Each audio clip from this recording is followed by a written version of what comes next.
Hey, y'all, raise your glasses. As we sharing this moment in time, let's drink to us. And all the real ones listening while we kick it on wax, let's drink to that. Cheers. Cheers. Hey. Everybody lit. What's that? Hey. What are you doing? It's terrible. 2023. We here, we made it. Happy New Year. We made it. Happy New Year. Feliz Año Nuevo. Come yes. on. I did it. The ISD.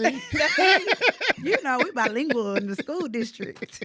Somebody didn't have to cheat off people papers. Absolutely not. Took Spanish too? through college. Thank you. First of all, Spanish 2 was when I found out I could cheat with the best of them. That's sick. I know how to count to 100 in Spanish. Oh, okay. That's a flex. I see. You So know you're what real I'm proud of saying? that. I'm still 36 to this day, still trying to show that off. You know, like, I counted 100. Like, It's not, you can give it up. I was in Cabo. They were looking at me like, nigga, this is. And this ain't enough. What are we supposed to do with this information? With this information, what? 100 what? Nigga, what? Like, No. nigga, you gonna get this bilingual. Like, Absolutely not. Hang it up, okay? but we know what I've noticed, that people outside of Texas and probably New York and California, Mhm. they don't really understand the need for having to at least be able to, like, You know something. have to. And I was excited to learn. I was a nerd when it came to Spanish class. Like, people would cheat off of me. 'Cause I love it. And my friends will tell you, when I'm drunk in Cabo or Cancun, That's how I know you went to a black high school. how? They got to cheat off you in Spanish. Well, okay. Full disclosure, my Latinx compadres weren't cheating off me. They was in ESL. Cause I'm like, it's got to be all niggas in this It was class. only blacks. Y'all in there talking about Azul, No, absolutely. See, Roja. I was an overachiever when it came to the accent. I was always like azul, like always, Southern blacks are horrible with trying to pronounce anybody's language. with the exception of Sydney. We gonna say a hard, like R on there, like Bono. It's not. It's like, look at the squiggly line on top of the Squiggly end. line is Respect. you gotta put a little Yes, put a little R in it. put a little In it. Yeah. That's a hit. Man, you stupid, man. Man, what we toasting for this first show of 2023? Man, I'm toasting to. I want to toast to. Okay, I know. If you listened to the last episode, I listened. Obviously, I said that I was going to end a situationship. This situationship has been going on for like 3 years. That ain't 3 even years? That ain't even the longest one that I've been in. Let's just start there. That's a conversation in itself, but let's go. We'll move past. 2 days ago, I made the call and I broke up with my situationship. Is it really a breakup? I like to say that, like, it weirds niggas out, but like, everything is a relationship to me. I don't think a situationship is a breakup. That's more of like a separation of goods. Like, Yeah, you want to put it 'cause all y'all just been literary. embarking on each other's goodies for 3 years. Not embarking on the goodies. So y'all just went y'all separate ways. Did See, y'all have one for the road? No. And I was going to suggest that. That is so tight. I'm listening. Because it was like before New Year's or whatever. It was still technically 2022. And I was like, damn, okay. Should I like suggest, you know what I'm saying, one for the road? But then I was like, that's not, do I want to enter the I New would Year really, like that? if I was a dude and you did some shit like that to me, I know you ain't serious. See? And I want to be taken seriously as a former situation shipper. So I was like, nah, I'm not going to do that. And I made the call. And I get into later how I did it. But I'm proud of myself for ending what will be the last situationship of my life. Did y'all end on good terms? Yes. So you're now able to evade the situationship as it comes. Yep. How are you going to avoid and evade the situationships as they come? Because niggas act different after they get the goodies. Well, what I'm going to be committed to doing is setting clear expectations. My therapist told me that one thing that I struggled with in the past is expecting something in my mind and assuming that the man can read my mind and knows what I'm expecting. We're not telepathic. Sadly, no, you're not. You're not a lot of things, but telepathic is one of them. Right. And so in this new year, I'm going to express my expectations. So like if a guy want to talk to me or whatever, I'm going to say, look, I'm looking for a relationship, not with you necessarily, because I don't know, but just know that that's what I'm looking for. What you think? I Should got I to say it comment like on that? this, and it's because I don't want you to get misconstrued because at some point you got to draw a line in the sand. Okay, explain. But I think where a guy knows, like, I'm not for anything casual. If Yeah. you're coming this way, you need to know I'm looking for something long term. Mm-hmm. If we're not there, just let me be. Can you write that down? I need I'll that get that to script. you after, so that'll be your elevator pitch. Put that in your master plan. Can you feel a guide? Because I've been on dates and I've been out with women who draw the line in the sand. Okay. And it depends on the presentation. Because you don't want to come off as the chick who's been through the ringer and you tired of niggas, but I'm here. What's your plan for me first date? Like, do you see wedding bells in our future? What you naming your first child with me? Like, if you coming with that energy first, I'm gonna know you've been through some shit. Okay. As a man. That's not what I'm trying to You portray. don't want to come off as the chick who've been through some shit. No. Not another nigga gonna play with me. Okay, that's not what I'm trying to be. Not another nigga. I'm trying to be like more like I want to come from a spirit of self-awareness. Mm-hmm. And honesty. So I like what you said, like, because usually what I also used to do, and ladies, let me know if you used to do this too, or you still do this. I used to always ask the guy what they want. Right? I'd be like, so what you looking for? What you want? You to get what he wants in the end. Most guys. That's why most honest guys are not able to be handled by a lot of people, men and women, because a dude that is upfront with like, hey, I'm just looking for something casual. A lot of times he might win with that woman because I can either accept it or move around. I have a choice. See, for me, what I don't like about asking the guy what they want, I used to do it because I wanted to be like upfront, but it's not about what they want, to be honest. It's about what I want and me communicating my wants and needs. And so I want to flip that, right? So it's not, hey, my name is Cindy, blah, blah, we're going on this date. And it's like, okay, what you looking for? I don't give a fuck what you look. I do give a fuck, but what I'm looking for is what's important, right? So it's more so, okay, let me tell you where I'm at in my dating life vibe. You know what I'm saying? Like, I'm looking for something long term. You know that, sorry, I don't know why I keep. You ain't got COVID, do you? Don't bring that COVID shit here. People still do that? You know how I wasn't going to, because people was about to kill themselves trying to hold in calls a few years back. This is your third one, though. Nigga, go kick your ass out of here. I've been to a place where they said after 3 calls, we might have to remove you from the place. Are you serious? It was a black establishment. It was a wings and fried rice spot. It was a Timmy Chains equivalent. Like, hey, after the third one, nigga, we gonna remove you. Wow, let's see, setting clear boundaries. Clear boundaries. Yeah, we'll get there later. But I've been listening to what you said, and you have perfect reason to feel that way. Like I say, it all goes back to presentation, but also what I feel as though is when you allow yourself to communicate effectively with that person, if you come off the fact that most dudes will believe that she just saying this, but that's why what I would say if I was you, like when y'all talk about the, what was your last, relationship, it was like, well, I've just got out of a 3-year situationship. Mm-hmm. You just drop that shit on the dude, 3-year situationship. Like basically, like, because the nigga gonna be like, damn. Yeah, yeah. And then it's gonna be easy for you to set the stage like, a nigga, I'm not for the game. I'm not going back. Because once you tell somebody I was in a 3-year situationship and I removed myself, that's how I would say it. I was in a 3-year situationship and I had to remove myself because I feel like it was a stagnant situation. Right. Any dude that is able to actively listen would know I don't need to do that anymore with this chick if he has a conscience. Yeah.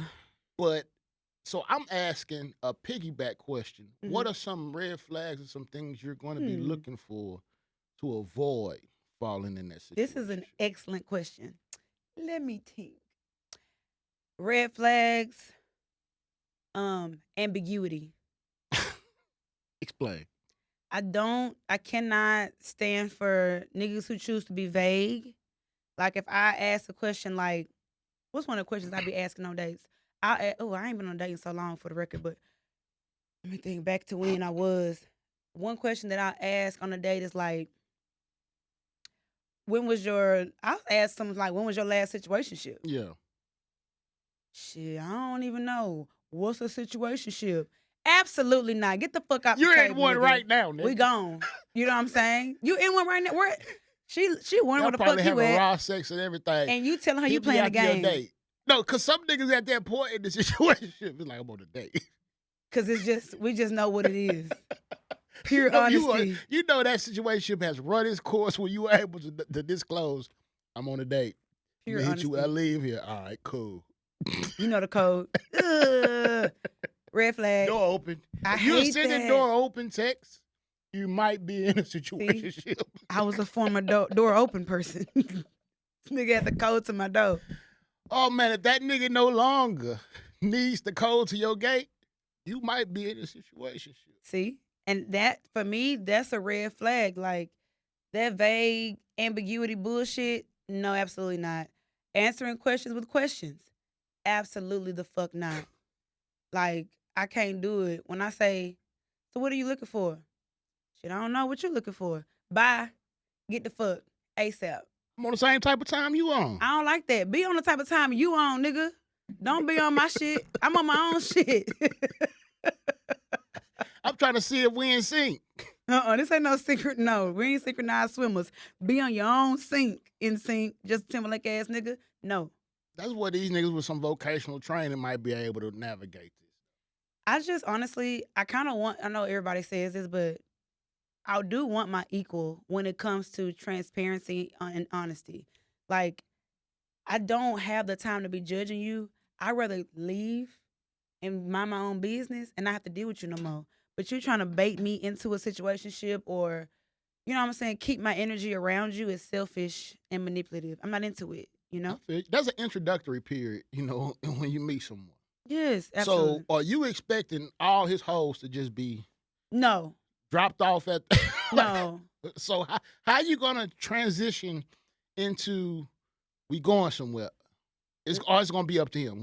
How does it go? Let me ask you a question first. This is not me trying to answer a question with a question for the record. But does this man tell me that he has hoes? How do I know he has them? Because if I ask, it's a guy, and I say, so are you currently seeing anybody?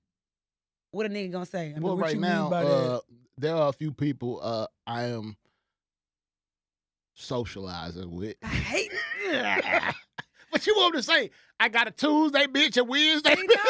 Y'all always go from one extreme to the next. Why can it not be, you know what? I am currently seeing a couple people.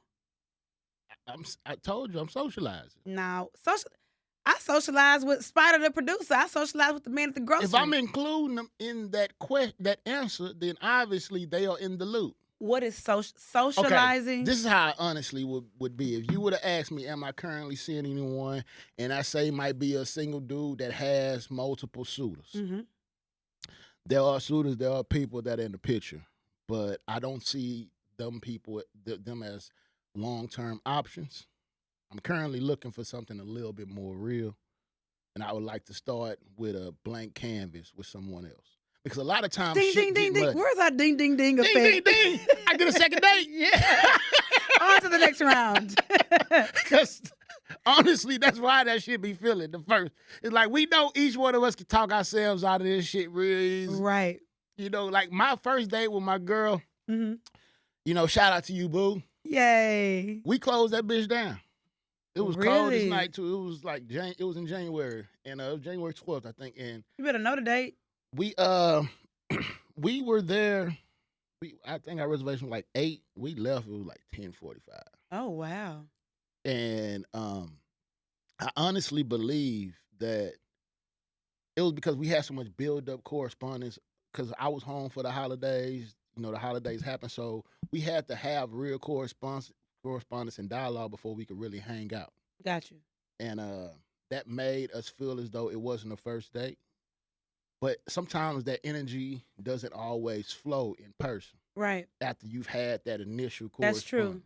And that's why I always say I go into dates with an open mind, because when I've tried to say I'm looking for my wife or I'm looking for my girl, Yeah. is I get into something and I'm It's forcing it. because it's kind of misleading, not on purpose, but it is. That's why I approach it like I'm open to dating, but I'll date with boundaries. Mm. This man might be an experience in itself, but he might not be my husband, is what you could say. Right. And I just want men to also, and I'm speaking to men because I'm a woman and I'm interested in men of the heterosexual variety. But I wish men would understand that, like, yes, I agreed to go on this date with you, which means I am probably somewhat attracted to you or interested to know what you're about. But it does not mean that I'm ready to ball and chain your ass. You know what I'm saying? And when I'm asking these questions, I feel like they get just so nervous on the inside, like one false move and I'm trapped for life. And it's like, nigga, That's please. not the guy. Because the guy that is ready won't Mm. feel like he's getting ready to miss something. Hmm. Because a lot of times why dudes don't want to hold themselves to the fire of accountability is you don't want to miss out on anything. Some niggas act like still little boys when it comes to new vagina. It's like they get tingly feelings. It's like, ooh, Yeah. get to a day party. I gotta shoot at least 6 chicks in here. Oh, Ooh, that's sick. which one gonna make it to Tuesday? Ooh. You know what I mean? Yeah. Like, Yeah. and unfortunately, that means there's not a discipline there. Right. That's not your husband. Right. That's not your long-term option. It's the same for some women. Some women are not looking for a Mr. Right. They're looking for a Mr. Right now. Right. But I always say, if we are to be together, it won't feel like work trying to get us to that next level. And I guess honestly, I have not met that. I mean, obviously, I have not met that person because it always feels like work, or I'm trying to. I will say this, and I'm guilty of it.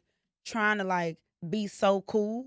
Mm-hmm. I'm already cool for the record, motherfuckers. You know what I'm saying? I don't be trying to be no cool ass bitch. I just am. But just trying to be like cool, calm, collected, not alarming to the guy, and not like overwhelming him with anything, so that I can stick around. You know what I'm saying? But like that's doing myself a disservice because he's not able to see, even if I am a high strung, over eager, lots of question ass person, he's not able to see that. He's seeing what I'm choosing to present. And that's not fair either. So in this new year, with my no situationship having ass self, and I also deleted Hinge because yuck. She say I'm out here the old-fashioned way. I am. Shoot your shot. You know, if you the one, if you know you the one, shoot it. You know what I'm saying? Don't waste my time. Hey, it's gonna take a few niggas to shoot before you can't. You ain't just gonna walk outside and meet the first one. Damn, that sucks. You know how they have that $3 bin of movies at Yeah. Walmart. And you might find some shit. Ooh, like this the one I missed. Ooh, the brothers. You gonna have to go through that goddamn $3 movie bin. True. The reason I say that, and it's not about like who's a catch. It's more about where they are. What I've like me personally, what always kind of stood out to me was the first person that allowed me to see past their representative.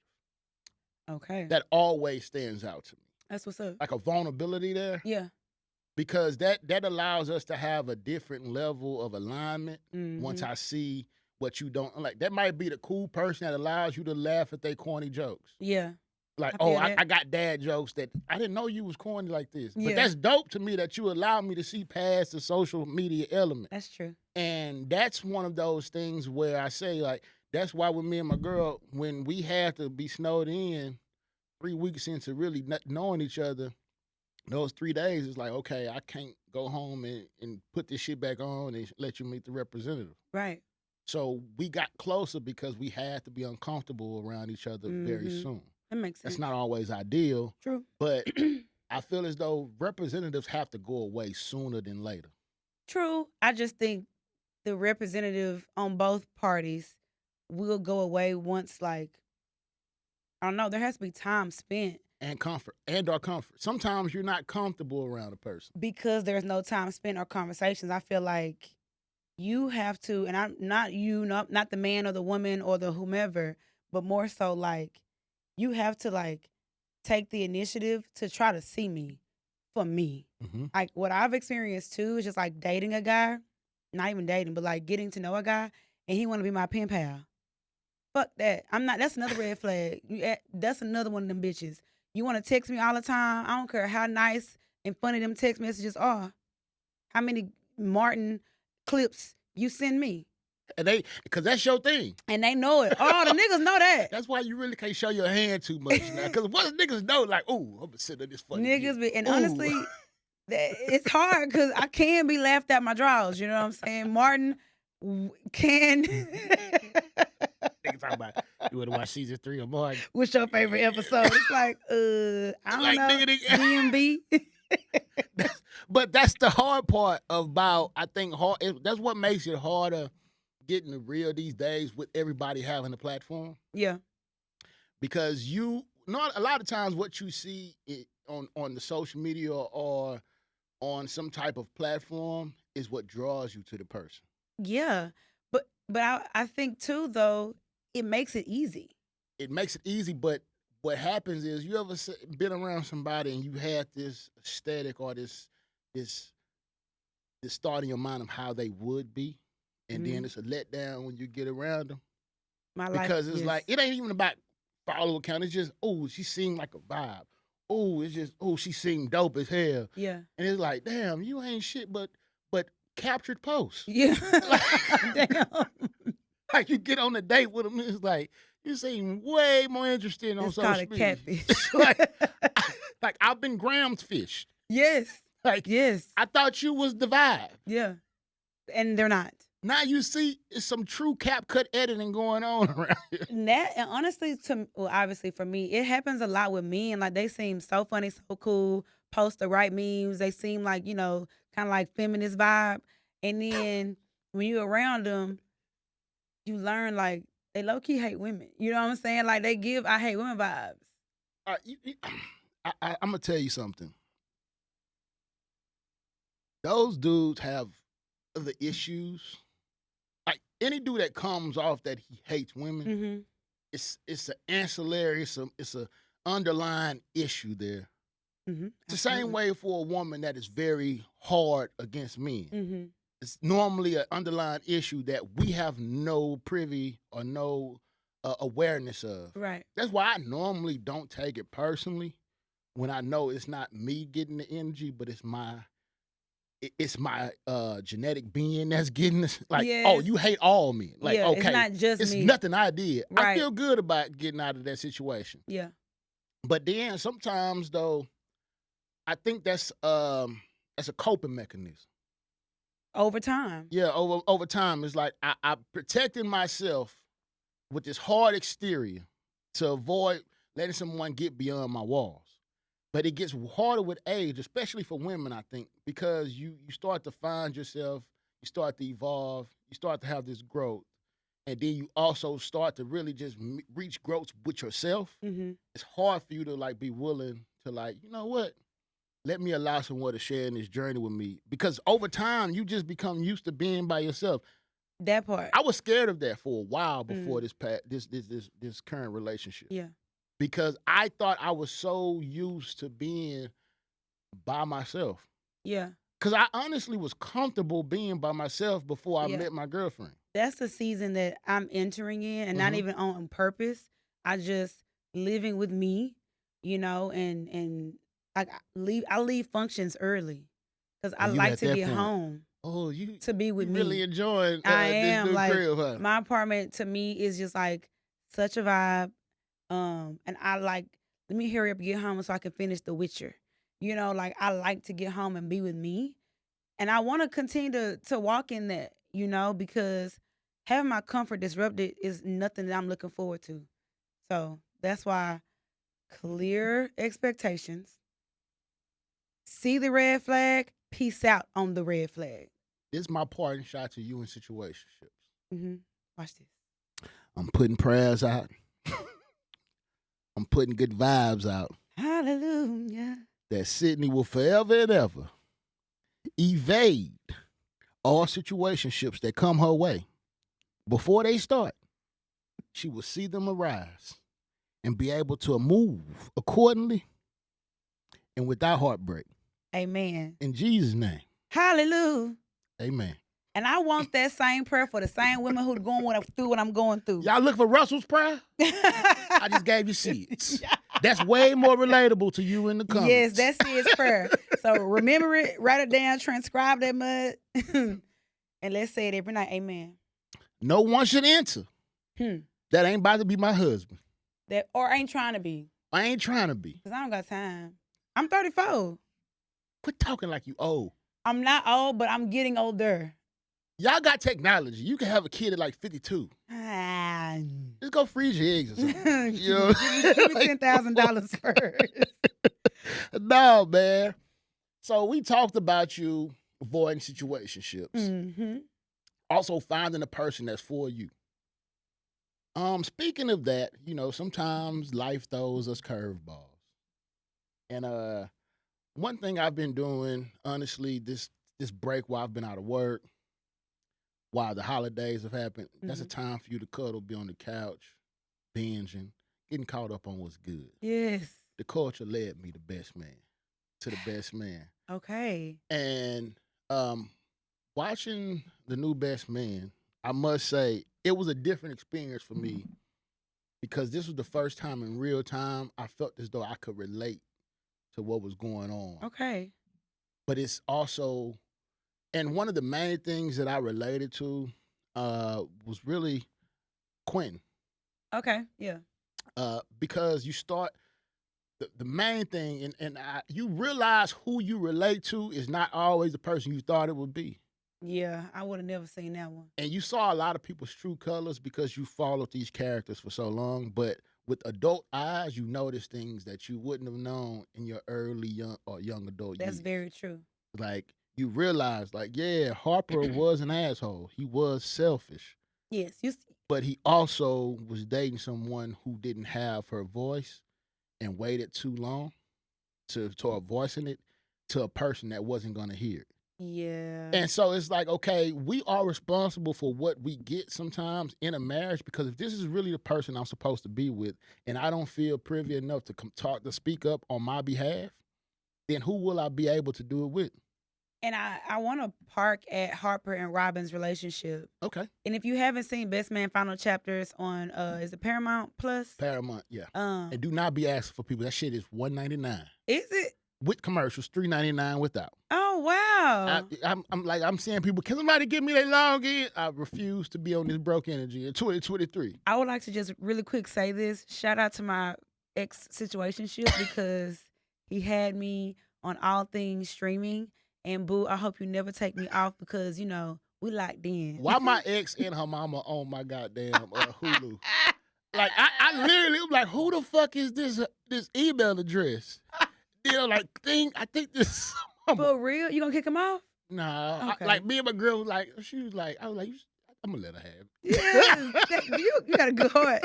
You're a good person. You're a good man, Charlie Brown. They got their own little place. You ain't fucking up none of my shit. Exactly. You know what I'm saying? But my algorithm is staying how it is. See? No disruption. I was like, hey, man, I don't know how but you pass that shit to one more person, I'm going to cut all y'all motherfuckers True. off. That's if I fair. see one more email that's fair. under my damn Hulu, there's an etiquette. There's an etiquette there. I don't share I don't even know his password or nothing. It's just he got me a Fire Stick. So I got access to whatever. Oh, look at him gift giving. He's a good person. Nigga gift giving shit he could use. Shit, I like to move, so make sure you got a Fire He's Stick. a good person. We are cool. You better not ever take me off that. I like Shout out to you, players. Shout out to you. But 3 years is a long ass time. It's a long time. It is. It's a long time. You get to know somebody for real. But now, But Robin and Harper. Yeah. For me, the thing that stood out the most in their relationship chronicles was their trip to therapy. And when they went to therapy, and she was like complaining about Harper don't do this and that. And the therapist was like, well, Robin, did you ever communicate your expectations to Harper? And she was like, no. And I was like, see, you have to hold yourself accountable. Not like women hold yourself accountable. I ain't trying to be no Mm. pick me, N- but for real, in that moment, it also reminded me of me in my therapy session when she told me basically the same shit. Like, you mad at this man for not doing whatever, not attending your events. And setting you're not without setting your boundaries Correct. verbally. Because I had that same issue with previous relationships. I do Baddie Brunch, Mm-hmm. obviously. I have Foral Cliff, and guys that were interested in me weren't supporting my events. Yeah. I felt like I shouldn't have to ask. Right. You know, it should be a thing that you should want to do, and you not doing it lets me know everything I need to know. But there's also an expectation that I should have communicated, and I Right. didn't. So that was my result. Yeah, because some people don't always think that you want them sharing that moment with you yet. You know what I mean? Because Yeah. it's like, where am I supposed to fit here? Yeah. Especially if I come by myself. Am I supposed to just wait for you to make your rounds? Am I being introduced? It can be an as awkward what? You know, thing. it might be awkward for someone who doesn't know how to navigate that. Right. But with Harper and Robin's situation, what I their marriage, what I also realized was when she started communicating to him that she wanted things a certain way, she expected change overnight. Yes. He wasn't willing to change. I'm not saying she was wrong, but you're expecting someone to undo 45 years of being. Of self. Uh-huh. You know what I mean? Yeah. And because a lot of it tied to me being tunnel vision. Tunnel vision is a mindset. A lot of type A personalities are that way, where they feel as though all of their goals are encompassing everyone that they love. But your goal might not align with because you feel like, oh, I'm doing this for us. You know, he kept saying, I'm doing this He for us. did, but it's like, did she ask for that? But your partner doesn't need all of this. So That what is part. the trophy for? Like, Yeah. because some men, what I've realized is a lot of men are motivated by the woman they're with. Mm. But you have to understand your woman's motivation. Okay, speak on it. So if your woman's motivation isn't luxury or Right. having a soft life, why are you killing yourself trying to go get $1 million? But when she brought up that point to where it's ego, Mm-hmm.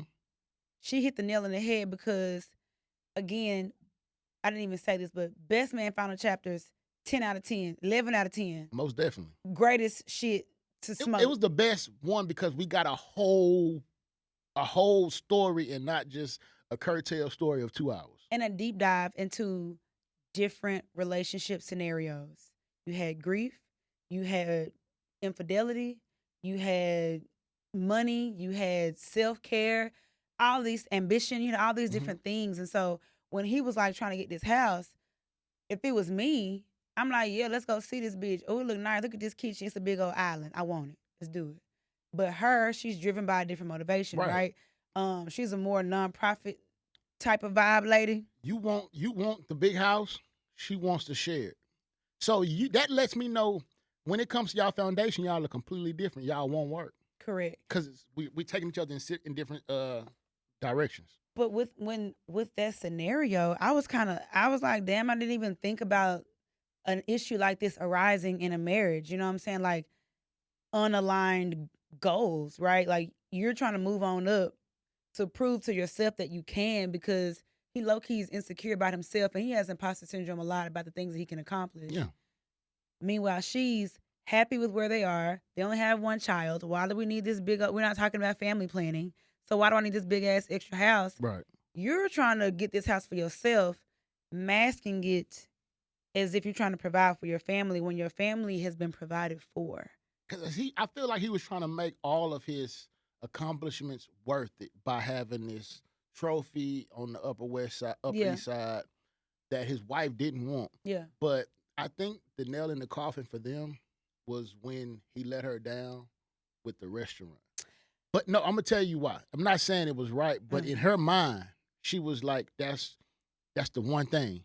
But to me, he had a great point there. He had an excellent point. If I've invested all of these things over the course of our relationship and you haven't shown me the ability to stick to something and any stick-to-itiveness, I'm not gonna blindly just start supporting every new effort that you're looking for. And also, let's be real, baby girl Robin, you only wanted that shit because whatever the fuck it wasn't, Jaha told you about the mushrooms it. were not that fucking good. You know what I'm saying? And like that part irked me. I was like, they better not let him fuck her. when he was like playing low key stepdaddy to the daughter. Did you see that? They walked in was the triggered. restaurant. I was He picked the triggered. girl up, put on the bar. He had his arms on her shoulder. Ooh, Unhand my daughter. that shit was sick. So it's like, Robin, you doing a lot. And yes, do you have a dream of opening a restaurant? Yes, cool. All that shit is great. But be for real, restaurants fail in the first 5 years. You don't have a fucking business plan. You don't have nothing. You just want me to, hey, boo, I'm gonna buy you this restaurant because you want it. And when he was naming the stuff that I've supported, and he was like, shit, she really ain't got nothing to stand on. Right. You know? But she was expecting the blind loyalty and support that she gives. And I feel like that, separate from Best Man final chapters, people do that in real life. They come to Baddie Brunch all the time. They support. And I'm thinking that they're doing that because they want to. This is me back in the day. Mhm. I'm thinking that they're doing that because they want to come. So when they have something, my way of showing up might be to post a flyer or to email it to my database. I might not go because the type of event that you're having isn't my cup of tea. Right. They look at that as unequal support, and I don't fuck with her.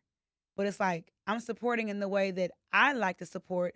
I thought you were supporting in the way that you wanted support. Support isn't monolithic. It's not. You know what I mean? And that's why seeing that marriage unfold, it was also eye-opening into it's a day-to-day journey. Mm-hmm. Because the person you married might not be the person you're married to. Mm. We all evolve. Robin wasn't that far left as far as being one with the community and being integrated into the community when she met him. Right. We saw the first movie. She was still trying to find herself. He knew what he wanted to be his whole entire their whole entire marriage. Yeah.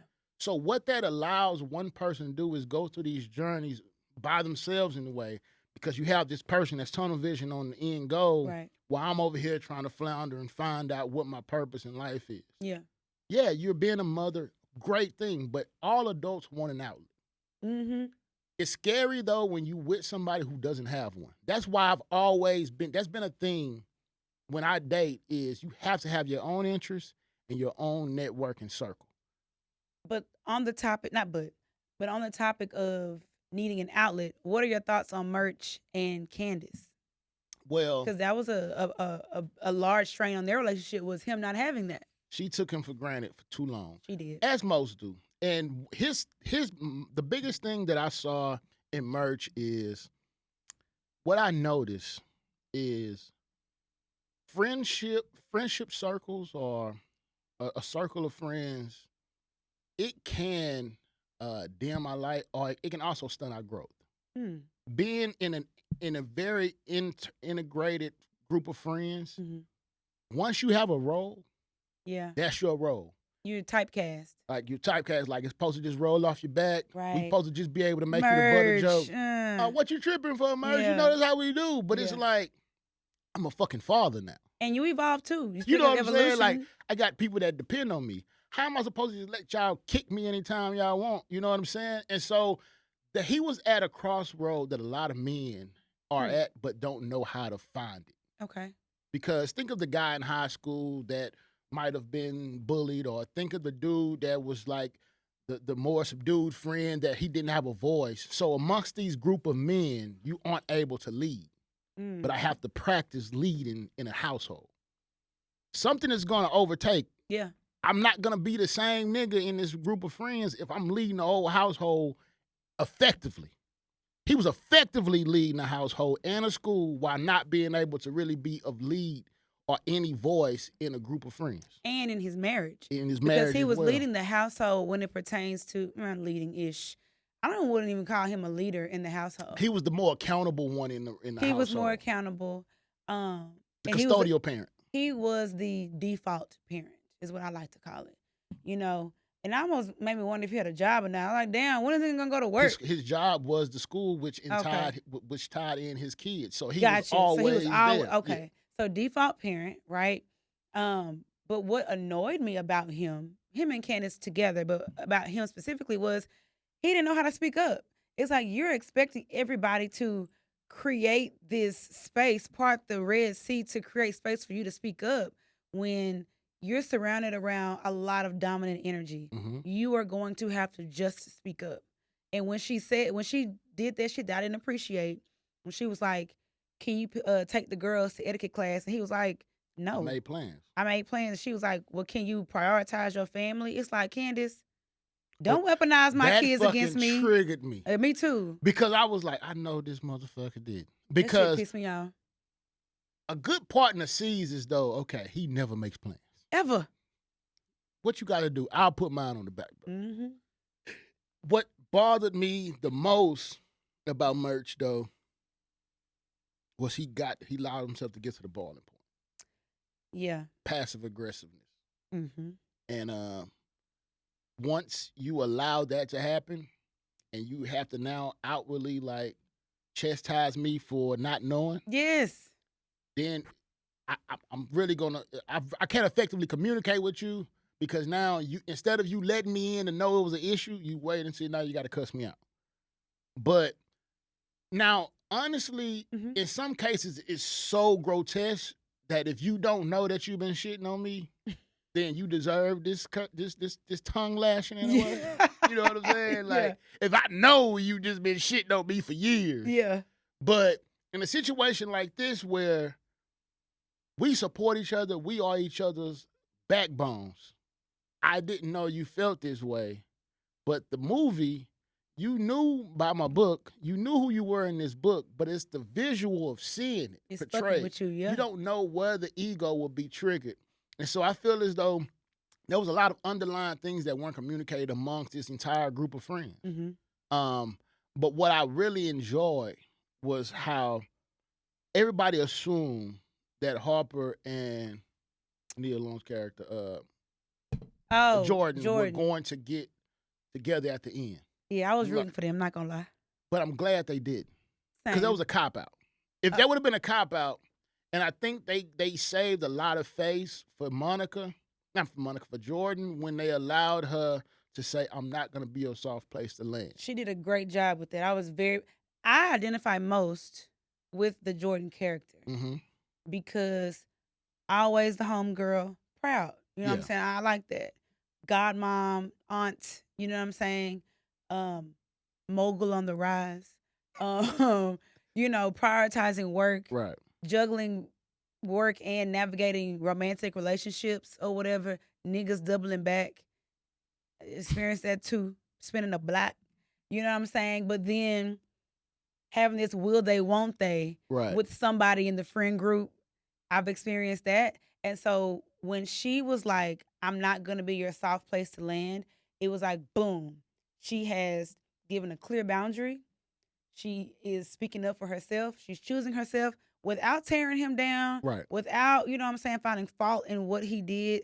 She loves him beyond like trying to be with him love. It's like a friendship love, a respect type of love. She kissed him on the mouth. Right. I was like, I like that. Like, and last but not least, I feel as though the low-hanging fruit in that show, in the show, was Lance's initial character. How he was grieving? How he was grieving, acting out. Yeah. Being sexually, like, open, and like, because he did everything that he wasn't supposed to be doing in the first two movies. Because you got to think, he was the Bible-toting star who was a very active and loving husband. Yeah. We saw him, the last time we saw him on screen, he had a very soft moment with his wife. Yeah. So when you see this complete 180 in the beginning of him being sexually deviant in a way. The reason I say that, because he was doing shit niggas don't do, like 4 at a time. Like, nigga, what? Like, you trying to make up for a lot of lost time. And all I could think about was a lot of men, when we are tested and life knocks us down. That's why I always say the way we approach women sometimes is all ego driven. It's the easiest way for us to feel like ourselves sometimes. Okay. Is to have a conquest with the woman, because we feel as though the woman sees the man energy, the manly energy in me, and that's enough to like bump my ego up. Okay. Because no woman really is attracted to a weak man or a man that doesn't have it together. Absolutely not. On the surface, at least. Right. So when you have this next conquest with a woman, you feel as though, okay, I still got it. Yeah. That's why I do still think he has to say I still got it, because I'm giving off the aura and the energy that she'll still be attracted to, even while I'm broken. Yeah. Because he didn't know who he was. He had to fuck the chick when they got to the resort. It's like, dude, it's like everywhere you in the look. car. That's what I'm saying. It's like everywhere you look, you had to just fall victim to your ego. But I will say, though, it was nice, not nice to see, but it was good that they showed, rather, how a black man, not all black men, but how a black man deals with grief. I don't know. I don't even remember the stages of grief or anything like that, but he basically like was refocusing his energy. Instead of feeling sad, insert sex. He replaced sadness with sex. Yeah. You know what I'm saying? And was like on this rampage. And the dark-skinned sister at the resort guided this man on a path. It always She takes a black basically woman. made him check himself. No, yeah. And I appreciated that. I really, honestly, I appreciated them showing the grief process of an example of a grieving process of a black man, right? Even though it was ugly to watch, but they showed that he was taking his anger out on Harp. Harp didn't even do nothing at the wedding thing. Right. You know what I'm saying? He really was just existing, but he was taking that out on him and shit. And so it just made me. I didn't think they were gonna show him grieving in that way. Right. It was nice to see. I'm glad they brought that up. All in all, like, I wholeheartedly appreciated the entire thing. And when they said this was it, I'm like, bro, y'all got so much meat on the bone for season 2. But I'm like, I also want them to end on a high note. Yes. Because I don't want them to empire this shit. Yes. Like, I feel like for real, black shows are notorious for overrunning their welcome. Yes, absolutely. And so, shout out to everyone who was able to embark on it. All bald-headed black men do not look alike. That was one thing Boris Chestnut said. I've had to deal with being. You Tay Diggs, ain't you? Yeah. Like when I was in Africa, every 3 people called me Rick Ross. Rick Ross. Rick Ross. Okay. It was like, bro, you see a hefty nigga with a beard with an American accent. That ain't it. I guess they figure regular black niggas don't come over here. Only the kind with money. You are somebody. And you probably had on them shoes and them clothes that you be wearing. Like, he's like a Houston nigga person. Somebody. Exactly. Like, no, man. Exactly. But we one thing we touched on, because we finally got somebody to write in with some damn content. Yes. Y'all need to actually get on this, because we gonna discuss it. I want to discuss y'all's shit. And we're not gonna read the letter. What we gonna do is just kind of go through what the dialogue is. And I felt as though you kind of touched on it a little bit previously in the show. And so this listener, they wanted to speak to us about the boundaries they set. Okay. They feel as though they've lost themselves and overextend into the relationships around them. Okay. Especially their loved ones. And in that process, they've realized that their boundaries are no longer there. Okay. And they're trying to figure out what is the best way, or how we've navigated boundaries and trying to establish boundaries with loved ones. Me personally, I have never been able to really establish those boundaries. Okay. I'm a people pleaser to my loved ones. Okay.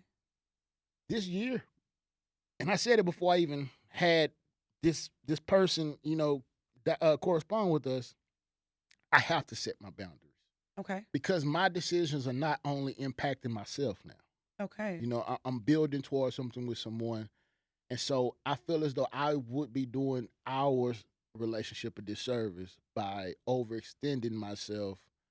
And it's not as though I don't love them or I'm not appreciative of it anymore, but I have to make sure I prioritize myself and what's close to me.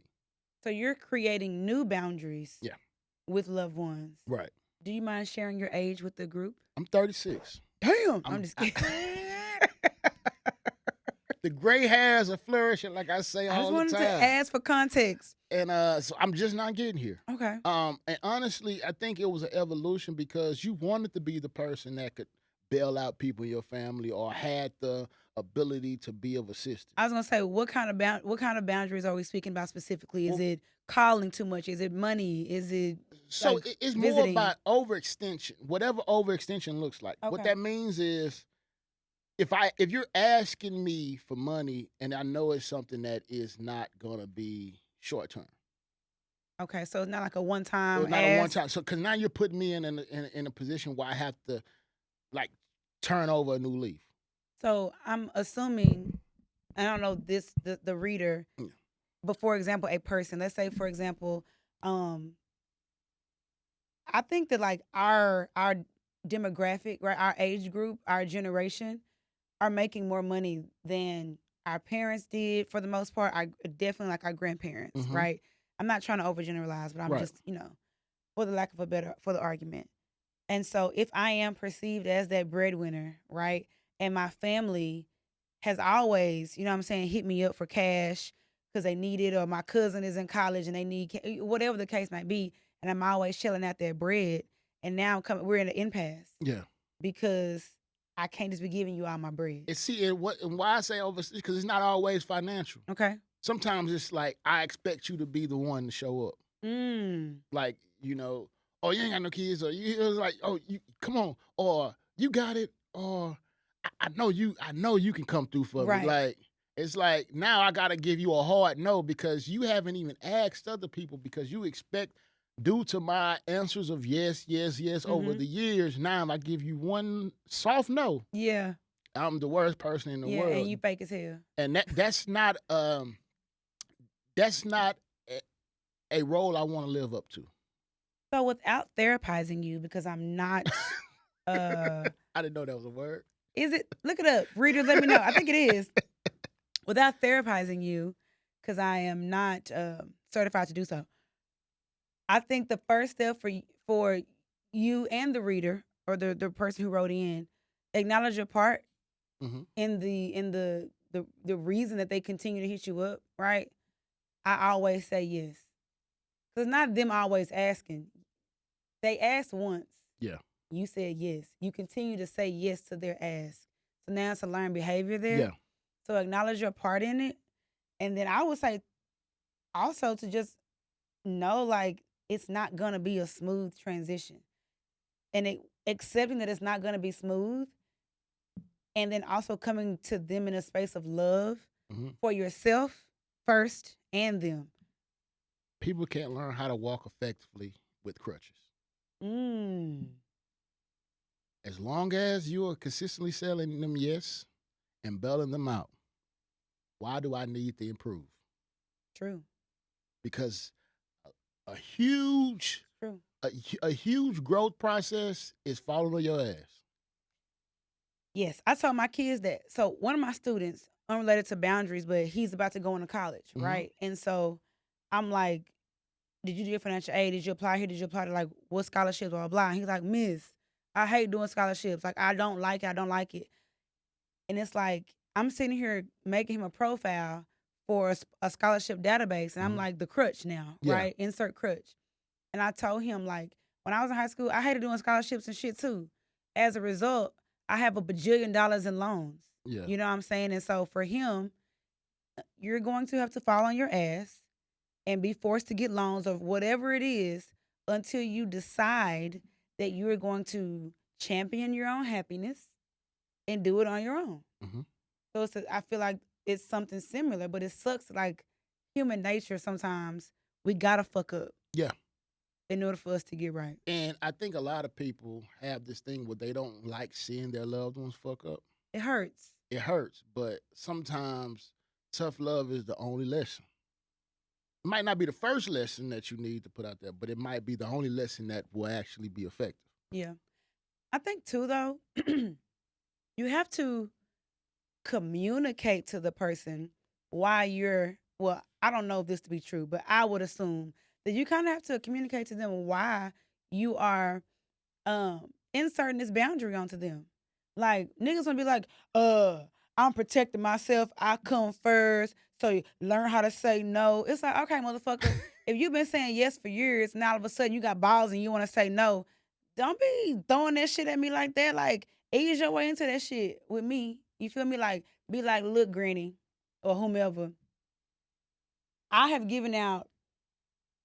shown up to a bajillion family functions. Right. I have sacrificed my own social life because of these, because of prioritizing these family functions, and it's taking a toll on me, Right. my gas and traveling, whatever it is. And for that reason, I gotta say no.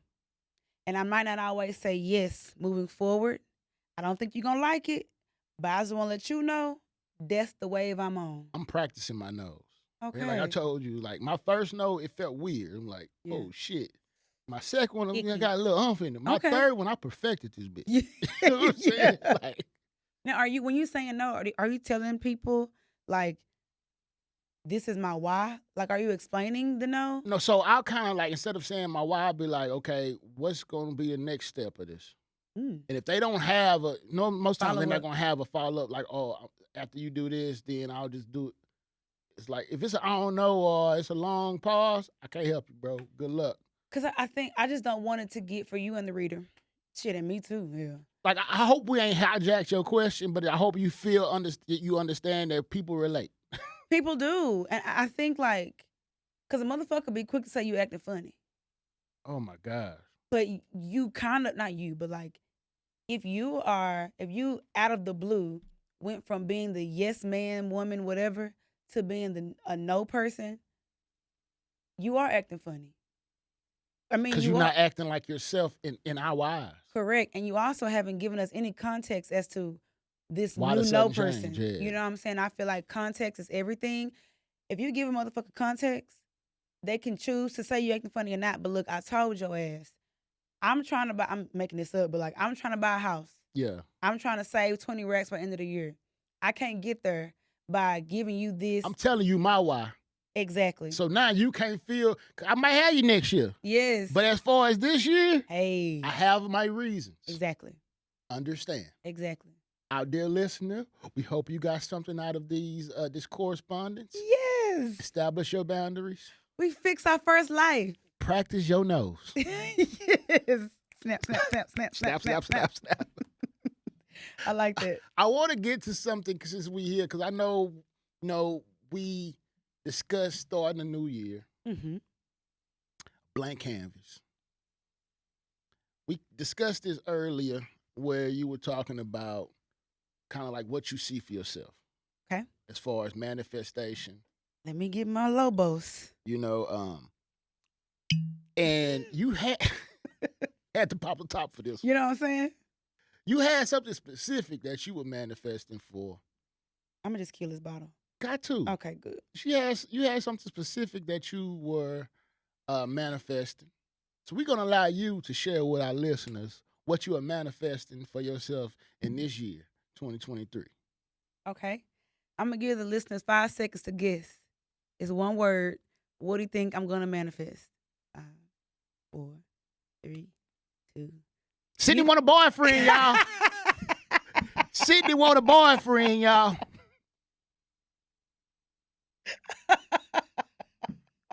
Just saying. I couldn't wait to get it out. Yep, you guessed it. Tell him what he's won, Bob. Get the fuck out of here. A lifetime of heartache. No. And good times. And fucking confusion. No, yeah, I'm manifesting a boyfriend. I have 10 things I have 10 resolutions.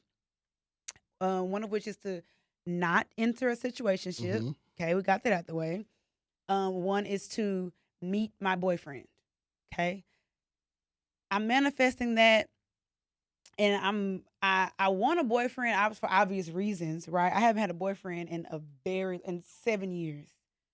That's crazy. I know. So you pretty much just been riding through that second half of your 20s and the first part of your 30s just solo. Yeah, from 2016 to now. You thugging it. I just been out here. Hold on, wait.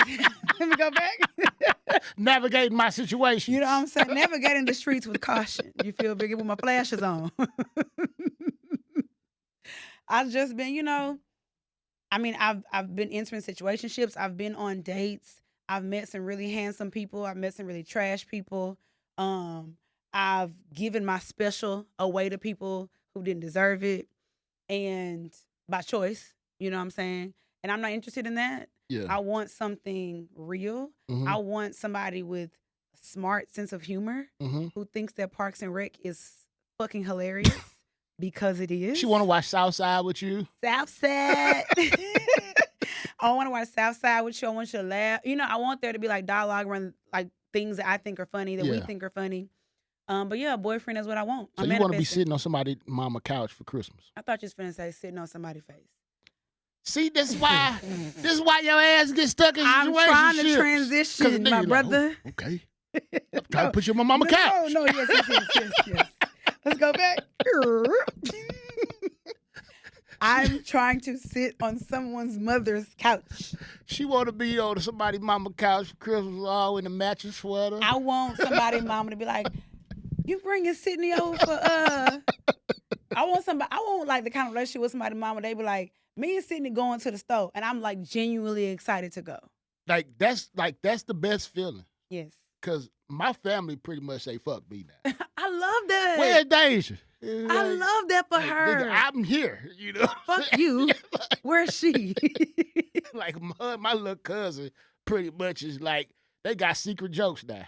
They Oh my be in the corner, God. "Fuck y'all laughing at?" I love that. That's what I want. I want to be in someone's family. I want somebody to be into mine because, and Deja can tell you because we ran into Deja at a restaurant. But my family is just so cool. We're not the intimidating. Yeah. What's your intentions? My daddy and not OD like that. He's big enough to intimidate you with his size. And then a nigga, then he can see through what a nigga. Exactly. My daddy from Fifth Ward. Exactly. He see what it is. Period. So it's like I want a boyfriend. I want to be going to the Arboretum on picnics. I want all of the things, and I'm manifesting that. I do sometimes, and I wonder if some of the people listening struggle with manifestation too. Mm-hmm. I struggle sometimes with the concept of manifestation because at first, listen, when you like see the think pieces on Twitter and stuff, it feels like y'all telling God what to do. To me, it's kind of how it felt. It's like I'm chartering my own waters. I'm selecting my own destiny, and it's like, where's the trust in God in this manifestation thing? But now I look at manifestation as the power of the tongue and more of a prayer, a consistent prayer, asking God what you want consistently. And what does that look like for me? Correct. And that's real. I believe wholeheartedly that you're gonna find your boyfriend. I'm putting it out there. Well, I can't be single again at 35. Like be for real.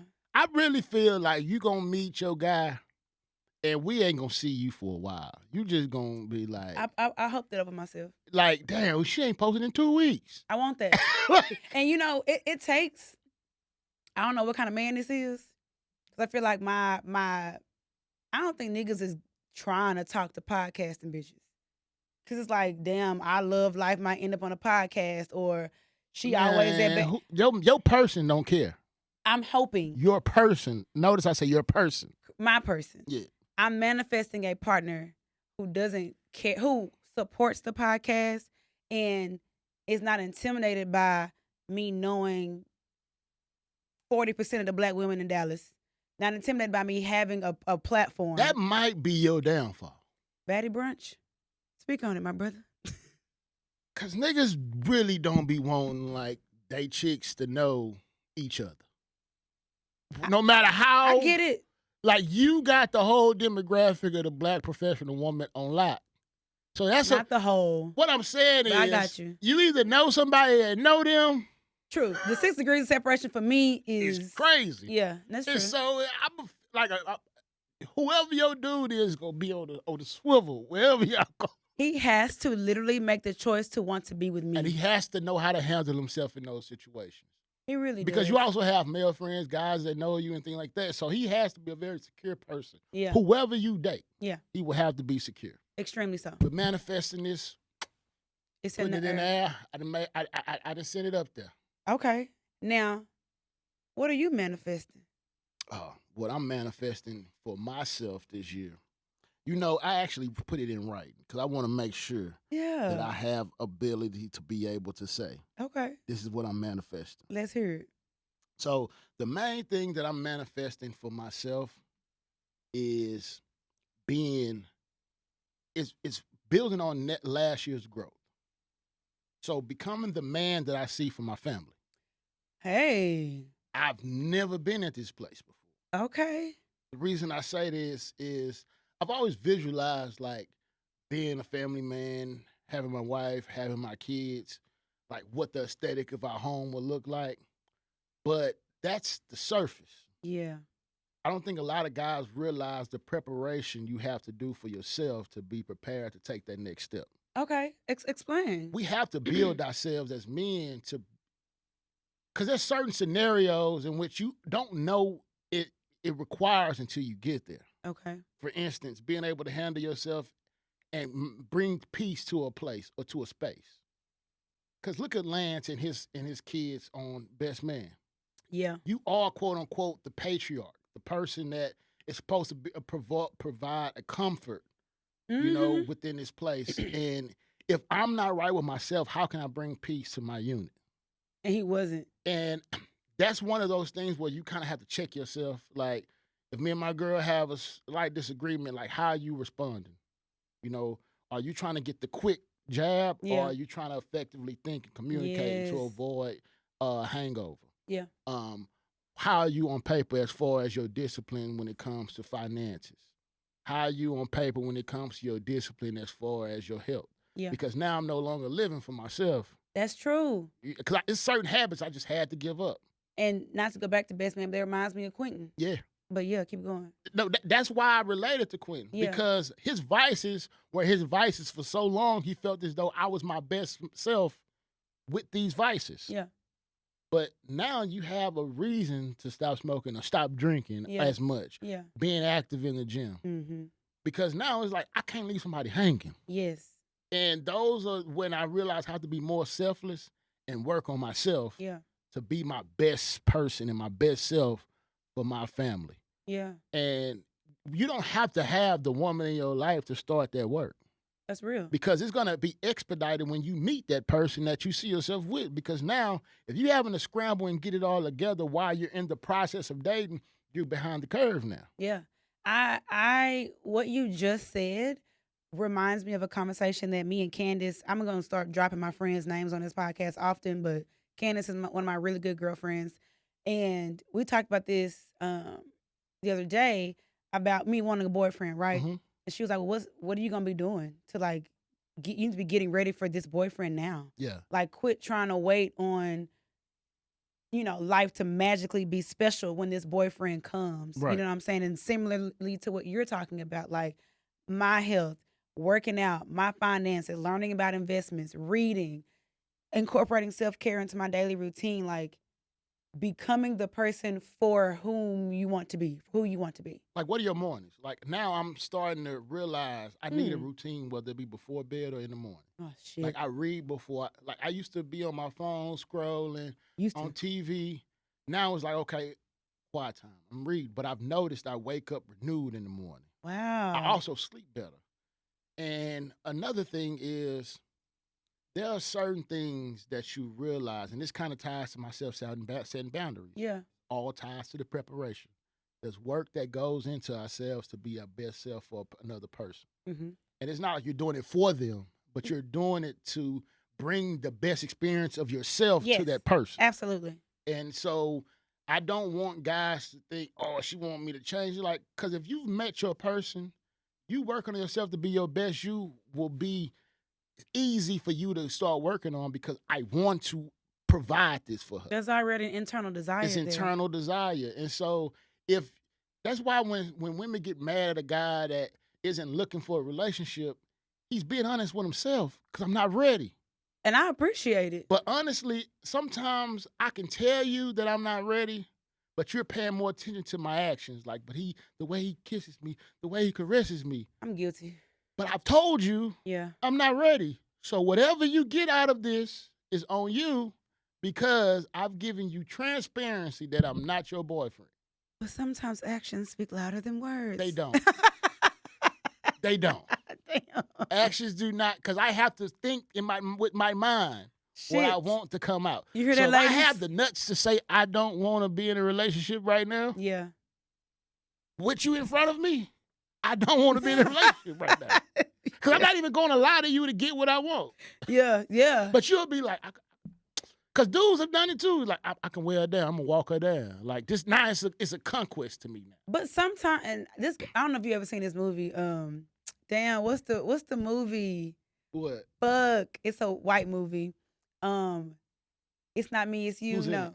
it's like you're the exception and not the rule. Okay. I don't forgot the name of the movie. I'm gonna come up with it later.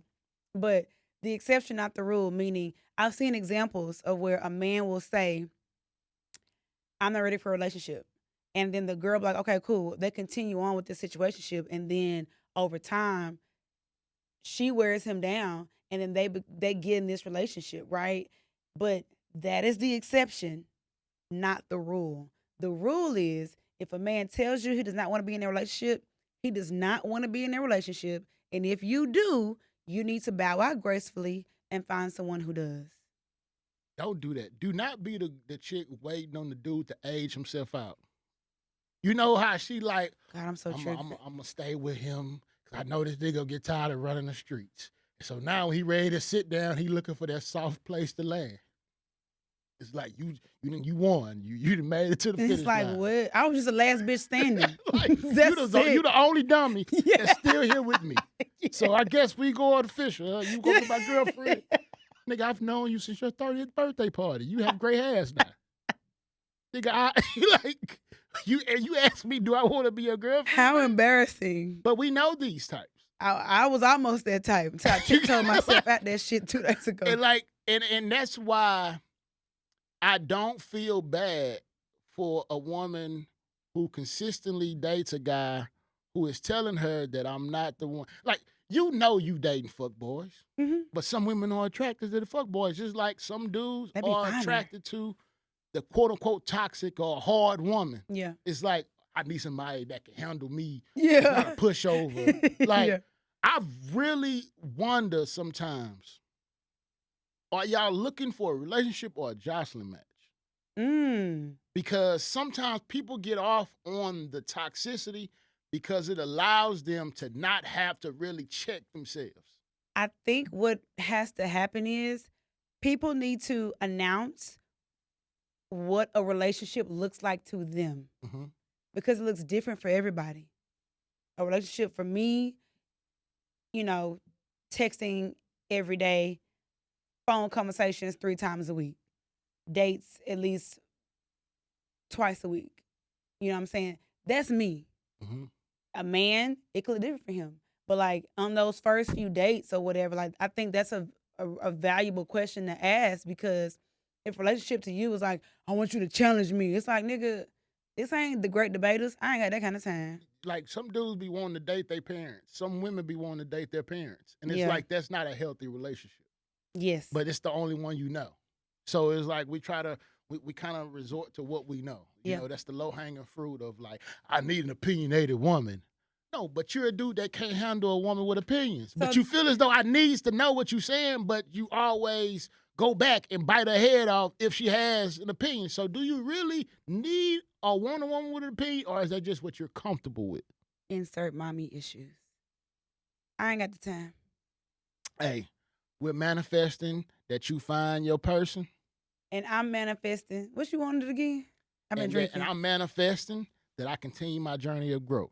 I like your journey of growth. It sounds like something that you're really committed to because you're growing into where you want to be. And it came to my doorstep. It really came to my doorstep accidentally. Like, it's certain scenarios, especially with me cohabitating with my girlfriend, you realize there's certain things that you just gotta handle. Like, I never forget, I laid down in the bed and she said to me, she's like, babe, I really want to make sure that everything is locked up. Could you do that for me before you go to bed? That means, like, you set the alarm. You lock the door. Is that how she said it? Like, that's just, like, she was just like, was very soft and like, babe, going forward, you think you'll be able, because it's like she would notice that I might retire, go to bed early, or if, like, say we on the couch together and we getting ready to go, I'll just kind of just go to the room. But that's just like instinct.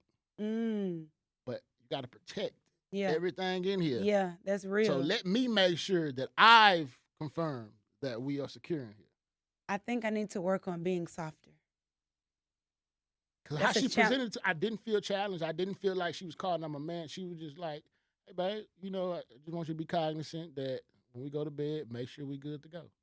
And now it's like, but that's just you practicing, because now what we going to do with some kids in here? It's just us and the dog now.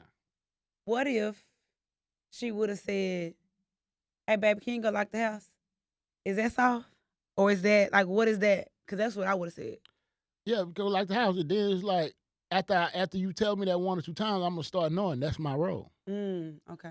I just need you to speak up and not wait. You don't even wait till, like, after we had time. Like, once now I'm going to shut down. Yeah. But the fact that you told me that, I actually felt overwhelmed with, like, damn, like, I got to step up now. You know what I'm saying? I got that. It's certain things it comes to your doorstep, and you could either run from it or embrace it.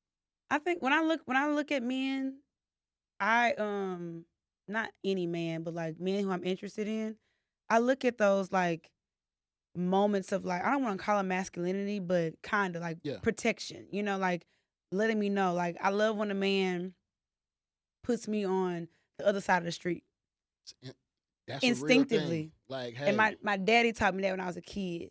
My previous situationship did that. We was in Deep Ellum one time, and he like took my hand and like was guiding me through.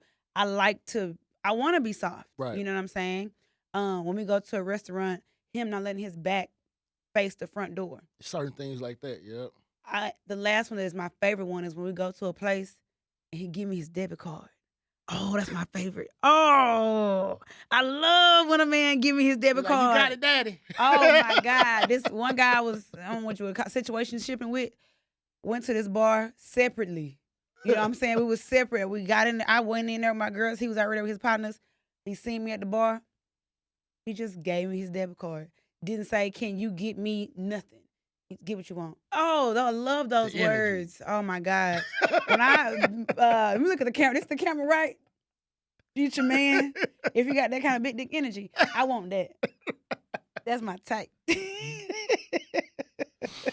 All I'm gonna say is, Angela Simmons out there, Yo Gotti might be in your DM. That's how you know manifestation works. If any motherfucker out there is unsure, it might be the power of the beard. Yo Gotti upgraded himself. That nigga he started working out, but that's when you know it wasn't for her. Yeah, he just went to work on himself, and she noticed, and she came. And they look good. It might not even be the one that you wanted. Before, but when you're working on yourself, people notice. Yeah, and it exudes, it glows. Yeah. And somebody like, oh, she want him now. Like, hey, like the nigga was broke when he was asking for it. Exactly. he was all right. And so it was just like, I got a dude. You got to think. She had a dude she was with. Her child's father was murdered tragically. Like, she's been going through some shit. Hell yeah. Give her the room to be able to make the decision. We don't know how they got together. We don't. But I do enjoy the energy of a man being able to put himself aside and not feel like a sucker because he didn't get to play right away. And now exactly. You know what I'm saying? That's some grown man. Like, I'm standing 10 toes on this one. You know what I'm saying? I just also like that he named publicly that what he wanted and who he wanted. Right. Men. So if a man want to like state his claim, put me in a goddamn song. I want Sydney Chandler. So you want a rapper? Not what the fuck I said. Because you want a rapper. I only want a rapper if he got decent stream numbers. Don't fucking come to me. You trying to crawl your way to the top. I'm not interested. But he was very public about who he wanted. You know what I'm saying? Yeah. He looks nice. I just hope, because sometimes in my experience, the niggas who wear you down the most is the ones who drop the ball. But that nigga ain't about to pop out with her like this if he plan on doing it. Because he going to look like the biggest asshole ever. Because you got to think, if he had did that, it's like, oh, shit, I got in. But now I'm popping out with you. Like, and it looks have classy. You ever seen Yo Gotti pop out with a chick? No, ever. Exactly. Never. So it lets you know, like, like they've probably been dealing with each other. Yeah. They just allowed us to be abreast of it. Well, I want to tell them thank you. Thank you, Angela and Gotti. We appreciate y'all. It's about to be a lot of niggas getting these goddamn response tech DMs 8-9 months down the line. Like, you know how crazy that might be? A nigga been sending this girl DMs and hard eyes for 2 years. Mm-hmm. He wake up to a DM response from his goddamn hard eye from June. talk about it. Oh, thank you. Hell no. My boy runs. I don't know where she came out with that from, but you need to escape. She's on the last line, nigga. Exactly. You next up and last in line. Nigga been sitting the hard eyes. Oh, that's it. That dress look good. Them be the ones. They wear you down. I've been wore down. Y'all do that too. Oh, I can't speak for that. Women do that shit too. They wear men down? No, meaning like y'all just be popping up. Like, why the fuck? Like, nigga can't post shit. Like, why are you here? How women be popping up? Because I ain't never witnessed this. Not hard eyes, the eyeballs. That's why I don't post my shit no more. Why not, friend? Cause, bro, like, you see, I'm happy over here. Yes. Why you coming over here with that extra? Why you coming over here with that extra shit? Don't be doing that. Don't be toxic. That's well, toxic. You see I got a nigga. Yeah. Or you see I got a girl. Yeah. And you try to make sure that, let me see if I can get this person. Because that's a generational issue. And I don't even think that when you have a significant other and they come tiptoeing, I don't even know if they really want you. I think it's a game. Is he really happy? Let's see what I can get away with. But I'm not the Hunger Games. Don't be trying to win. That part. You know what I'm saying? So we leaving that toxicity in 2022. We leaving in 2023. Before we get out of here, mm-hmm. You know, in our 30s. In my 30s, mm-hmm. So I got to put it out there. Uh-huh. Call me old. You are. Right behind me. Yeah. So in your 30s, we're going to allow you to start first. Okay. So the In My 30s I segment. In my 30s, I am over passive aggression. Have you noticed a trend to this show? Yeah, man. Speak up. I feel I noticed, like, for me, passive aggression, I'm over it. Mm-hmm. I don't have the bandwidth for it. It triggers me, and honestly, it pisses me off. Like, it angers me. For real. Like, it really angers me. And not just in relationships, in work relationships, in friendships, I don't have the capacity. Mm-hmm. So, like, recently, I experienced a passive aggressive person in my life, was a friend. Yeah. And it triggered me because since I think my first realization of a passive aggressive person, I didn't even know that's what it was, but it was my college roommate. Yeah. My freshman year roommate. She out of nowhere moved out. I was in the dorm one day and then I left to go to class. I came back, all her shit was gone. Yeah. And we didn't share a bathroom or a kitchen or anything like that. So it wasn't like I was like messy, you know? Yeah. She just moved out. And then I was forced to live with a white person. And I have not talked to this girl since then. Went to high school together, everything. And so... Oh, y'all was one of them, you know how you go to college with somebody went to high school and y'all grew apart. Mm-hmm. Well, we was in high school together. We needed roommates. Mm-hmm. We was both smart in school. We just kind of gravitated toward each other. Yeah. And then we was roommates. And we got along first semester. Second semester, I did start making new friends and shit. I don't know what bothered her, but that was my first introduction to it. Second, I moved off campus, still in college. That roommate, she just stopped speaking to me out of nowhere. Mm-hmm. And I'm just like, okay, here it goes again, right? Mm-hmm. Happened again. I'm an adult now. This girl wanted to be my assistant with Baddie Brunch. I'm like, cool. She's my assistant. Out of nowhere, she ghosted me. Yeah. Other girl, she wanted to work for Baddie Brunch too. Out of nowhere, she submitted her 2 weeks. And then this situation. So it's like, yes, is there a pattern there? For sure. Yeah. Could one say that I'm the problem? For sure. But verbalize it. How can I know I'm the problem if I don't know what the problem is? Right. And I feel like people try to solve the problem themselves without bringing in the person they have the problem with. They look for the escape plan instead of trying to resolve. Exactly. Maybe they feel like it's purposeless. Yeah. Like, she ain't gonna listen to me. You know what I'm saying? So I'm just gonna or whatever the case, but I can't deal with it because it fucks with my self-esteem, to just be very honest. It makes me question myself. Because you don't know exactly what it is about you that offends or makes people uncomfortable. Exactly. Do I take up too much space? Yeah. Am I too, I don't fucking know. Yeah.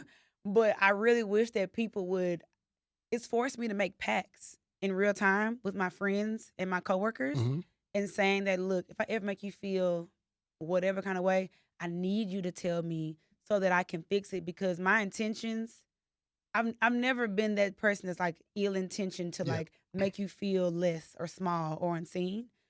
But if me taking up so much space is causing that, you have to name it Right. so I can fix it. And until they do, you can't find you can't feel like you have something to defend. But it honestly, it makes me sad. If I'm just being very honest right now, it makes me sad because I'm like, damn, like, what did I do? Well, I mean, shit. Until they tell you shit, you just keep living as you have, I you know? So guess. shit. I mean, what's funny is in my 30s, what I've realized kind of ties to that in a way is all friendships don't meet the end of the road. Hmm. Like we outgrow our friends sometimes. We outgrow our loved ones sometimes. Yeah. Oh, that's tough. But as you kind of transition into the next phase of your life, especially in your 30s, you start to know exactly who you are Mm-hmm. and Okay. what energy you align with, what type of people you align with. I don't have no issue with you if we don't align, but I know that's not the energy in which I want to embark on. Can I ask you a question Yeah. with that? When you realize this person isn't making it to the next year of your life, Mm-hmm. do you break up with them? No. I mean, you Cause can't like, force friendships. A lot of the times they dwindle before you even have to say anything. but see, I think that ties into, I don't want to say passive aggression, but it's like naming it. It's not really passive aggressive Cause if we don't have an issue with each other. We're just kind of going in separate ways. uh-huh. Like, you got to think. Say, I'm just going to use an example. Say I'm a married or family man. My best friend is the biggest hoe, a bachelor. Yeah. He don't believe in the family element. It's going to be kind of hard unless I'm able to live two different lives for me to really relate to this person on a day-to-day and in sync, because we have two completely different visions Yeah. on what happiness is. Yeah. Also, sometimes not all friends are aligned, but if they don't give you room to be who you are, Yeah. then that might not be the person for you. That's why I say some friendships don't last only because we've changed and we've outgrown each other with no issue. Yeah. When we see each other as love, but I wouldn't say we're friends anymore. We Yeah. might be associates. I've experienced that. I'm experiencing it now. Yeah. I will say, anybody that's listening who grew up in Dallas ISD, I always say this. I feel like DISD people, we hold on to them friends. Like, HISD the same way. is it really? Yes. Like that motherfucker who's your friend since like knee high to grasshopper all the way up to now. It's like Right. that's my bestie, and it's like, let's be fucking for real. Not your bestie. Y'all are friends with, it's a quality over Yeah. quantity. No, quantity over If y'all quality type find friendship. yourself having real like quarterly beefs, that ain't your friend. That's somebody you're tolerating. And these obligatory invites to social events. Yeah. That's in my dog since so long. I'ma just go. They gotta come to the And if birthday. they ain't here, I'm gonna feel away. Your dog ain't got the same energy I once had. You don't know how my day went. If that's really your dog, you will give me the room to say, my day didn't go how I wanted. I'm not in the space to be social. I got you next time. And you have to receive that. You really because it ain't always about you. But I like what you said about some friends aren't meant to make it, long term. To the end of the road. Some friendships break up too. I think it does all boil down to communication though. In some of those spaces, it's like, do you have to say, "Hey, friend, we're not gelling how we used to. I think we're now this," or is it just like a silent sever?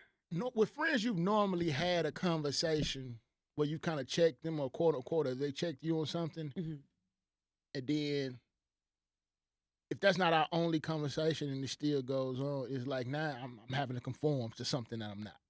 Yeah. That's why I say sometimes it might not even be a beef. It's just like I'm not in the space to be the friend I was to you when we were younger.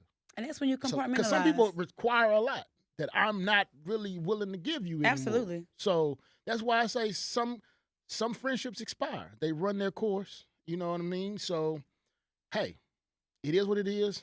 I'm protecting my peace in 2023. Protecting your peace, and I'm manifesting, and I'm gonna work on being soft. She want to be wearing matching pajamas next Christmas. I will be. As soon as you get a boo, you got to go take the JCPenney photo. You got me fucked up. The reason I say that because shit, ain't nobody got to see him, but y'all pop out after a certain time and like, this is what we did on our first real date together as boyfriend and girlfriend. Y'all got to have a momentous occasion. And he got to be just as corny as me when it comes to that kind of shit. I don't need no like nonchalant no super cool man, nigga. come on. Shut your bitch ass up, nigga. Take this goddamn picture. Before we get out of here, you know what I'm saying? We got to give you our parting shot. Parting shot. Well, when we say our parting shot, it's something that we want to leave you with that we've either been experiencing and we've enjoyed, something that we've come across that we feel as though we want you to share with us. Yes. Or just something that's been dope as fuck, and we just want to make sure y'all in the loop. Yes. So, as our parting shot, I'm going to allow you to come with me, and I want you to say this. If you haven't watched the show Riches on Amazon Prime, please take the time to do so. I have not. For all of you people who are too bougie when it comes to Netflix and platforms where you feel like, oh, these are Nigerian characters. I'm American. I don't know these people.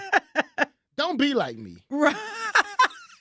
Because we really are some assholes in America when it comes to other cultures' movies. It's like Netflix is putting this shit for a reason. Yeah. Like, want y'all niggas to expand your horizon. Exactly. Hey, I was like, this don't look American to me when I saw the goddamn thing. I was like, this probably wouldn't relate. My cousin told me, like, Twan, trust me.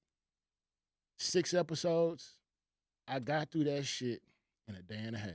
Wow. And why I got through it, and I'm just going to give you a purpose of what it kind of ties to. Yeah. It's like if you've watched Billions on Succession on HBO. I'm a Succession person. This is like the black Nigerian focus of that. Okay. So the patriarch has started this, they have this hair company that is huge in the UK. The dad has a family that he took to America years ago. And it was his wife and him that built this in the UK, the shanties of London, and before they moved to America. He ended up leaving, starting a new family in the UK, and took the idea of the couple and grew it into this great, huge business and corporation. And he passes. And all I'm going to say is the American kids and the Nigerian kid in the UK kids, they're all of Nigerian descent, but you have the American born raised and the UK raised. Okay. They have to interconnect now because now there's a will in place. He's empowered people that they didn't expect to get empowered. Okay. So now you got the new kids like, who the fuck? Why the fuck are they there? The old wife don't like the new wife because they was talking shit to each other back in the day. Yeah. So it's a real like look as to like privilege. And how sometimes you don't realize what your parent is observing in you. Okay. Even if they aren't there. That's real. But it was such a dope correspondence, and I just love the visuals, especially with it being based in the UK. Prime spent some money on them. So they were in luxury. It was giving black luxury. You like high rise apartments. You know what I'm saying? As they call them, flats in the UK. You know? A flat, yeah. My flat, yeah.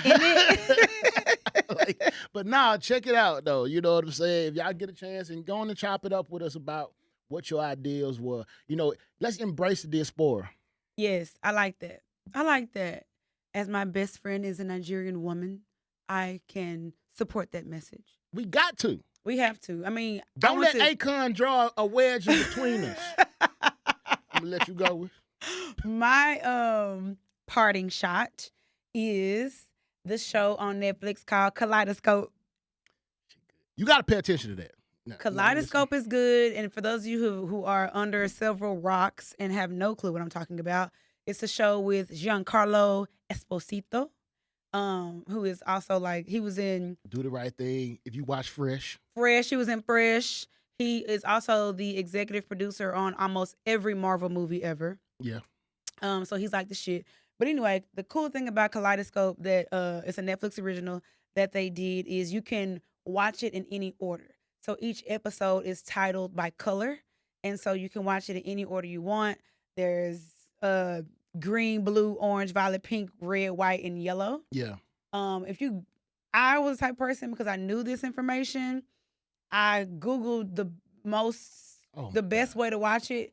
I can't have nothing pissing me off. So before I tell you the order that I watched it, I'll let you know kind of backstory what it's about. Yeah. It's about a essentially a heist, right? Okay. Not a bank heist, so to speak, but a safe heist. And it's like they pull together different people to pull this heist off. It's like the greatest heist of all time. There is family. There is deceit, betrayal. Interconnected people from the past. Yeah. Yes. And so I love the way that it's written because it's written obviously in a way to where no matter the sequence that you watch, Hmm. everything ends up tying together. And I think that takes brilliant minds to do that. The order that I watched was yellow, violet, orange, green, blue, red, pink, white. For those of you who watched, let me know in the comments the order that you watched it because I really want to know. But yeah, I Googled it first. I didn't even document how I've been watching. I need to go back and see how I've Oh, been watching it. I've just been flowing. It's just, you know how it just goes off and it it's at comes on? random. So everybody's Netflix is It's at different. yes. Oh, that's dope. Yeah, it's really dope. Man, So so if y'all watch this, please let us know. You know, I know people going back to work, kids got to get ready to go back to school, but find the time yes. to invest in these shows that we've put you on Yes. and allow that to be your parting shot with us. Absolutely. And with this being our first show of 2023, we just want to let y'all know we continuously going to give good vibes. Yes. We're going to manifest on our bays. Hallelujah. And we're going to continue to grow into our greater self. I love that. So keep vibing with us. Keep being part of this family that we call Let's Drink to That. And keep embarking on these happy hours on wax. This your boy Antoine the Source. I'm at Stephanie. And we out of here. Cheers.